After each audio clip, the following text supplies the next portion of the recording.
গরম জল মিশিয়ে শীত পড়াও শুরু করেছে আর আমিও গরম জলের সঙ্গে ঠান্ডা জল মিশিয়ে খাওয়া শুরু করেছি। রান্না করবো এখন পালং শাক। তোমরা অনেকেই পালং শাকের মধ্যে মাছ দিয়ে খাও না, অনেকে খায় না শুনেছি। তো আমি কিন্তু বরাবরই শাকের মধ্যে মাছ দিয়ে রান্না ভালোবাসি, আর ছোটোবেলা থেকে খেয়ে আসছি আমার মায়ের হাতে। তো ছোটো মাছ থেকে শুরু করে মাছের মাথা যাই মোটামুটি সামনে থাকে তাই দিয়ে রান্না করি। আজকে মাছের মাথাগুলো সুন্দর করে ভাজি করে রেখে দিয়েছি, এটা দিয়ে রান্না করবো পালং শাক। তোমরা কীভাবে রান্না করো আমি জানি না, তবে আমি কীভাবে রান্না করবো শেয়ার করবো। তো চলো, ধুয়ে রেখেছি আর আমি হাত দিয়ে ছিঁড়েছি কারণ কচি শাক।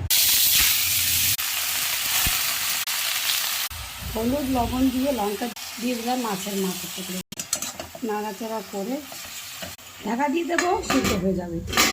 তোমরা এভাবে করো কিনা আমার জানিও কমেন্ট।